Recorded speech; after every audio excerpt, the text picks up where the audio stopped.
Homeschooling with Heart. My name is Steph. Thank you so very much for joining me today. I really do appreciate it. And if this is your first time to our channel, welcome. Thank you so much for giving us a chance. I appreciate that as well. All right, today we are going to talk about a book that took us over a year to read, and I'm not playing. It did take us over a year. We started in September of 2020 and we completed it November 19th, 2021. So I would love to talk to you about that experience and a few other things that I would like to talk to you about as well. Some of the changes that we've made in Remington's curriculum and a few other things that I have on my mind. Into that, if you are just a tad bit curious, I would love for you to meet me on the other side of this YouTube second.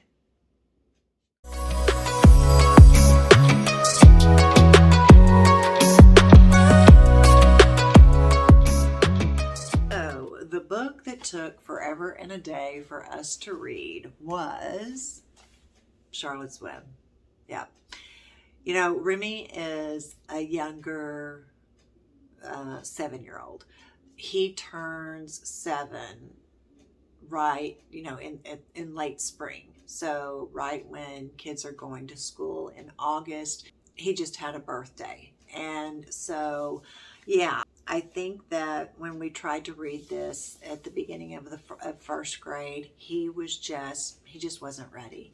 And when I tried to read it at the end of first grade, again, he just wasn't ready. And when I tried to read it over the summer, we got a couple of chapters in and he wasn't ready. We started in September and he sat down and he listened. So we read our read-alouds. We don't read our read-alouds during our school hours. We have a couple of hours set aside for school each day. And then we have one day where we're off or where we're doing catch-up or where we are, going to the park. Charlotte's Web.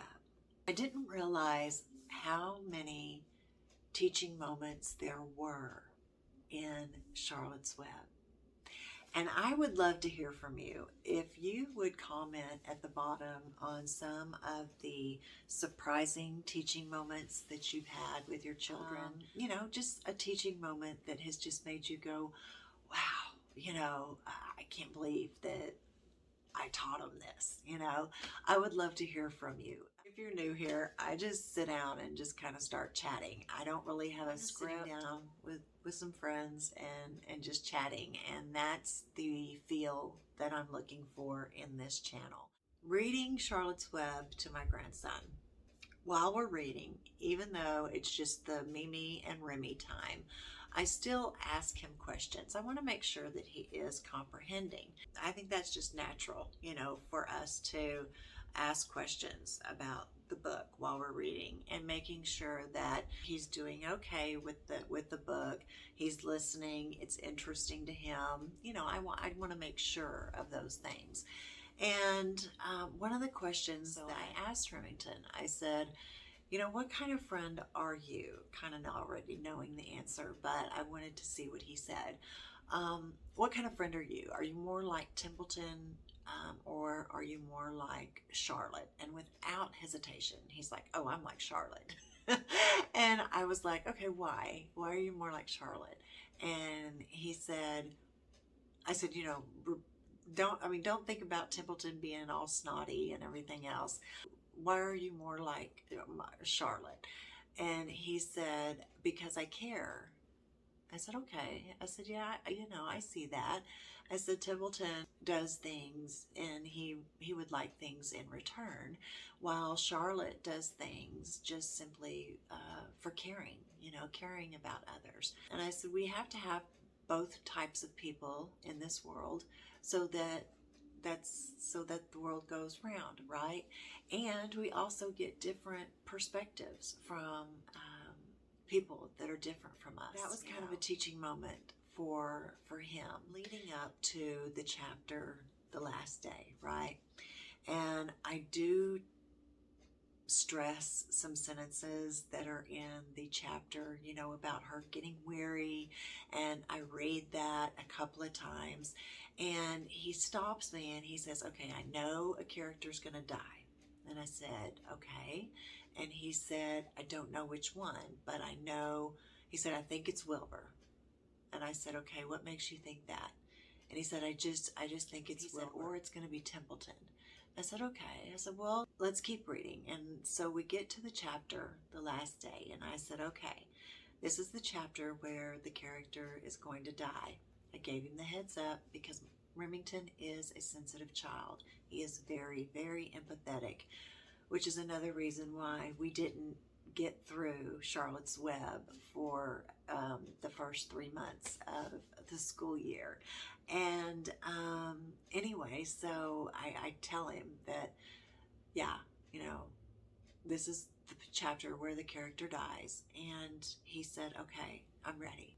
I said, okay. So I started reading, and Charlotte dies, and my grandson is just shocked. He's like, what? Charlotte, what? Never entered his mind that Charlotte may be the one to die. I asked him if he wanted to go on with the story. In the past, I have had to kind of persuade him to open the door and go through, because you don't know how the story ends. It could end wonderful. There could be a wonderful ending at the end of the story. Just because something that you don't like happens in the story doesn't mean that the rest of the story isn't amazing. And what if you stopped here? You would never know that amazing part on the other side, right? It's kind of like life. If you don't go through that door, if you don't have the courage to face and go through the door just to get onto the other side and weather that storm, right? Go through that storm and get over to the other side, then you are missing out on possibly the next beautiful chapter of your own life, right? I asked him if he wanted to take a break and I would read the rest the next day. And he said, no, Mimi, can you please finish it? Yes, I can. When we were done, I said, well, what do you think? And he said, I think it was heartbreaking. And I said, yeah, it was. And, when I read that Charlotte died, part of me as his grandmother wanted to hug him. As his homeschooling teacher, that kind of leaked over into the Mimi Remy time, right? I wanted to do more teaching. But as his grandmother, and I know that he's getting older, I know that he needs to try to cope in his own way. So I just sat there and I waited to see what he would do. And after the initial shock, he pulled himself together. He used whatever coping mechanism he used and said, let's get to the end of the book. I said, okay. So we get to the end of the book. I ask him and he says heartbreaking. And I said, okay, well, what, besides Charlotte's death, what was heartbreaking? And he goes into some of the events that happened with Wilbur. He goes into the how Charlotte had to catch her food. And he goes into some of the other things. Templeton not doing things for Wilbur because he cared, doing things for Wilbur to get something. A few other things, that he found heartbreaking. And I said, well, did you find anything positive? And he said, well, Charlotte's children getting to stay. I said, yeah, that's very positive. I said, anything else? And he said, no. And I said, well, can I tell you what I found? And he said, sure. And that's when I started talking about the positive things that I saw reading Charlotte's Web through fresh grandmother eyes. And what I saw was a friend that made the biggest promise that you can make. A promise that, how are you going to keep it? You know, you are saying that you are not going to let your friend die. You're saying you're going to do everything possible to save their life. That is a huge promise.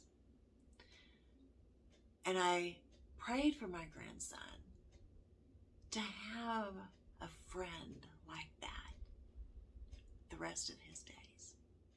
And I told him, you know, that means that not necessarily does the person in your life, the person may not be family, may not even be blood related, but maybe like family, you know, so much so that they care about you, that they would do anything for you.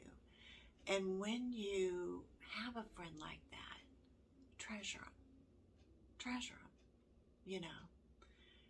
And then I talked about how the tables were turned. How when Charlotte died, you know, Wilbur had kind of been crying through, well, not kind of been, he was kind of crying through the whole story, right? How when she died, he grieved, but he took charge. You know, he started telling Templeton, this is what we need to do. And he took care of that little egg sac. And he made sure that the egg sac was safe through that long, hard, cold winter. And the 514 babies hatched out of that egg sac. Then they began to leave. And he was sad again. But 3 remained. And from those 3, he got to meet her grandchildren. And so he got to tell her story of how caring she was and how she saved his life. And he got to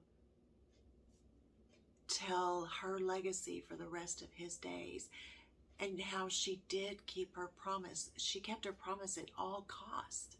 You know, her life. That's the biggest price you can pay. We have people in our lives that are sick, and we want to promise them that everything's going to be fine, right? That's a huge promise to make, especially when it's not in our control. But she did save Wilbur, and he did end up living out the rest of his days to be the one to teach my grandson not only the positive scenes throughout the story, but also to teach him the circle of life. That's such an honor. That is what keeps me going in not only my homeschool, but outside of my homeschool as well. You know, it wasn't in my plan, my 85 years, my 90 years, my 75 years, my 70 years, you know, it wasn't in my 75-year plan to raise my grandchild. But those are the cards that I have been dealt. And so I have rearranged my life to do that. And there have been some things that I have lost, but there have been so many more things that I have gained. And to be able to sit here and talk to you about what we learned from a story that took us over a year to read. It's just amazing. It's just amazing. So if you're lucky enough to be homeschooling your children,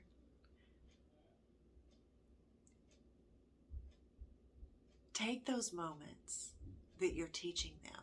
Like, I will be forever the one that taught him to read.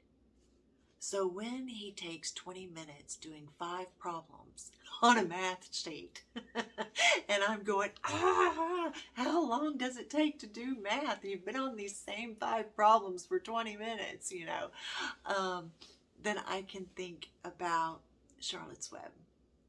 I can think about teaching him to read. I can think about him going from the little Bob books to this reader, The Best Trick, right? And it's just been wonderful to see him blossom. Each year that I get a year older, he gets a year older too. And with that, he becomes more independent. He's not going to need me very much longer. Soon he will be on his own doing his schoolwork and only raising his hand every now and then for me to come over and help him out. So I'm going to cherish what time I get. And during this holiday, if you happen to say what you're thankful for and you homeschool your children, make sure you include that and make sure they hear you. And there we go. And of course, I've run out of time to show you his science and a few other things that I wanted to show you. But I like I said at the beginning, I didn't know where this was going to go. I just start talking and, there it is. That maybe you have learned something from these old eyes here. And I hope that you have enjoyed today's video. If you have, we would ask that you hit that like button for us. That lets YouTube land know that somebody out there likes our content, and the more likes we get, the more YouTube will show our video to others. And that's how it works. We would love for you to subscribe. It's free. We would love for you to hit that subscribe button and go on our journey with us. If you'll hit that like button, that really does help push our content out. Maybe others can hear our content and maybe they would like to subscribe to our channel. But yeah, we would really, really appreciate that.